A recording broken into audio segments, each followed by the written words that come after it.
Nandito tayo ngayon para himaying ang isang nakakalulang away lupa sa Bulacan. Alam nyo, sa unang tingin, akalain mong simpleng away lang ito ng pamilya sa pangungulekta ng upa. Pero habang mas kinakalampag natin ang issue, makikita nating malalim pala ang pinag-uugatan nito. Umaabot ito sa mga dekada ng batas sa reformang agraryo. Kaya kung gusto ninyong maintindihan kung paano eksaktong nagbabanggaan ang civil law at agrarian law sa isa at kapirasong lupa, tutok lang kayo dahil hihimayin natin ang buong kwento. Okay, para hindi tayo maligaw, ilatag na agad natin ang dalawang nag-uumpog ang panig. Sa isang banda, nandyan ang mga formal na civil claims ni Miguela. Sa kabilang banda naman, nandyan ang masalimuot na agrarian legal strategy ni Rowena. Habang tinitimbang natin ang mga dokumentong ito, tututok tayo kung paano ang mga vested rights o yung mga nakapirming karapatan ni Rowena sa ilalim ng batas agraryo ang siya mismong gigiba sa mga inaangkin ni Miguela.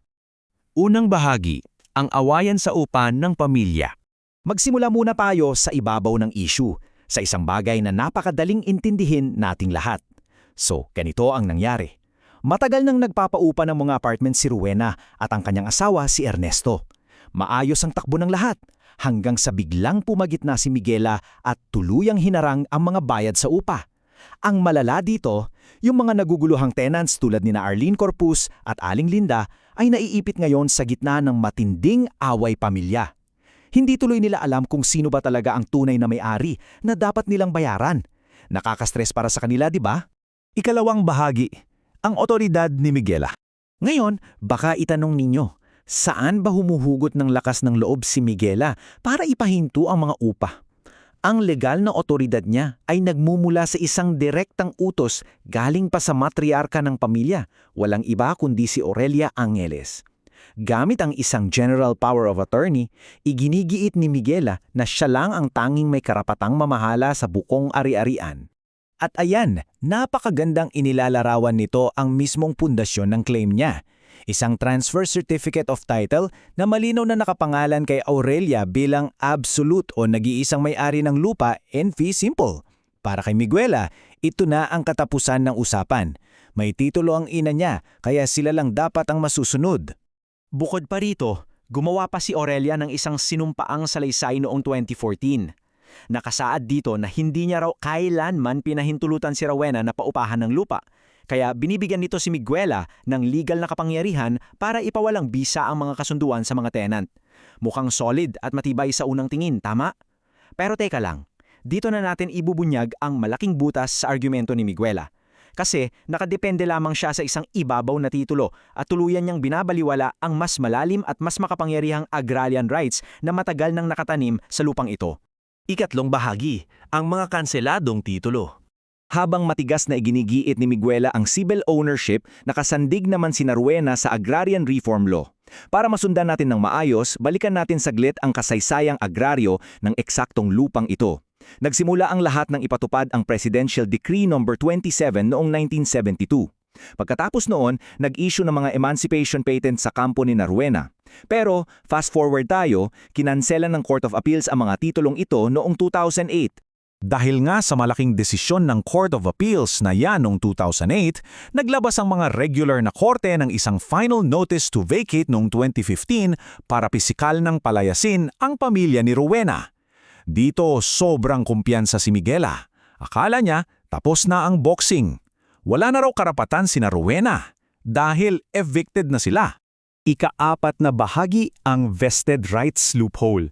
Dito na magiging talagang exciting ang usapan. Hindi pa rito natatapos ang laban ni Rowena. Bakit? Dahil yung mismong desisyon ng Court of Appeals noong 2008 na pumabor kay Miguela, yun din mismo ang naglalaman ng matinding legal loophole na babasag sa claim niya. Malinaw na hinatulan ng korte na ang mga lehitimong tenant farmers ay automatiko nakakuha ng vested rights o nakapirmang karapatan sa lupa noong oras na ipatupad ang batas noong 1972. Ibig sabihin lang yan, kahit ipagsigawan pa ni Miguela yung titulo niya, hindi na mabubura na kahit anong civil claim ang karapatang agraryo ni Rowena. Nilinaw din ng korte na may mahigpit na linya sa pagitan ng tinatawag na expectant right na hawak ng magsasaka bago sila makapagbayad at ng absolute ownership na ibinibigay lamang kapag buo nang nabayaran ng lupa. So, may vested rights na sina Rowena, yes, pero kailangan nilang patunayan na nagbayad talaga sila bago sila maging absolute owner. At dyan tayo dadalhin sa pinakarason kung bakit nga ba kinansela ng korte ang mga titulo ni Rowena noon. Hindi ito dahil wala silang karapatan, kundi dahil sa isang procedural flaw.